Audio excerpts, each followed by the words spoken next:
intellectually saw himself as a Marshallian, extending Marshall, and what he saw as his role was to integrate that with the general theory of supply and demand. So in some sense he was trying to generate a supply and demand theory of money. And he was finishing the treatise on money. He thought he was actually making the monetary theory something of theory of output as a whole, which meant having a supply and demand explanation of monetary theory. But he then said he hadn't dealt properly with the effective changes in the level of output. And finally talks about, again, the equations in the treatise of money, an instantaneous picture on the assumption of a given output and how they could force profit disequilibrium and then force a change. But the dynamic development was incomplete and confused. And he says this book has evolved into primarily a story of the forces which determine the changes in the scale of output and employment as a whole. And here's, I think, the crunch about just how little a role banks, debt and money had in the general theory. Whilst it is found that money enters in an essential and peculiar manner, technical monetary details fall into the background. Now, Vicky Chick does a lot of work on the history of the evolution of Keynes's views, and she knows much more about this than I do, and so does Jeff Tilley.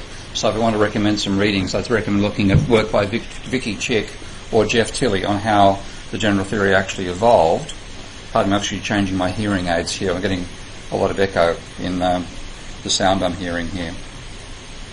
And so they make other cases. The case that I remember Vicky making, and also to some extent Jeff, is that the treatise on money was written at a time when you still had all the financial chaos and the early onset of the Depression. And that was Keynes, in some ways, when he wrote the general theory, thought most of that stuff over the nature of banks was resolved. So he wrote the book leaving that as in the background, no longer an essential part of the story.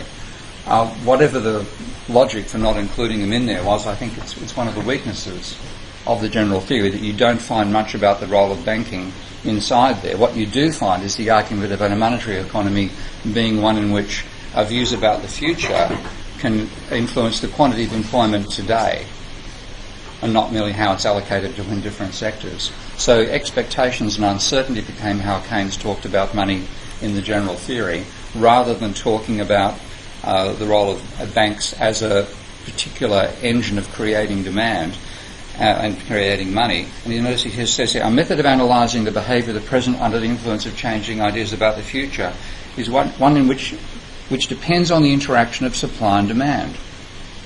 So he was still and had a Marshallian mindset, and his idea of a general theory was to integrate everything into a supply and demand picture.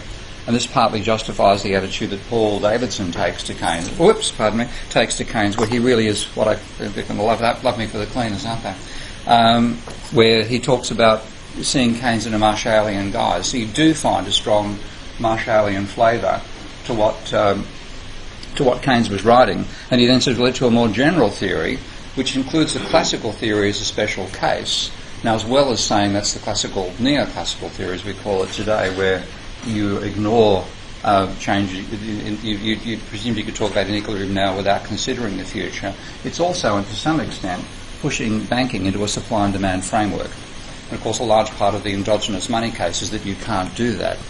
So I don't think it's amazing if people saw Keynes as a major pivot and the general theory as the book on which his work pivoted, that the whole issue of how banks fit into the economy declined after the general theory. I think Keynes actually played a role in that. Now, post-Keynesians, on the other hand, argue that a monetary economy is fundamentally different from a barter economy. And when you think about supply and demand, that really is an analysis without money in it. That's really a barter-type foundation. So what you see with Keynes is this argument about money as something which is related to our uncertainty about the future. So here is Keynes being satirical about how money is treated in conventional theory. And this is the 1937 papers, which I think I've always argued to my students, if you want to understand Keynes, read the general theory as a historical text, read the 1937 papers as a better exposition of how Keynes was thinking. Because I think the general theory has this mishmash of Marshallian material and stuff was actually quite non-Marshallian. when you get to 1937,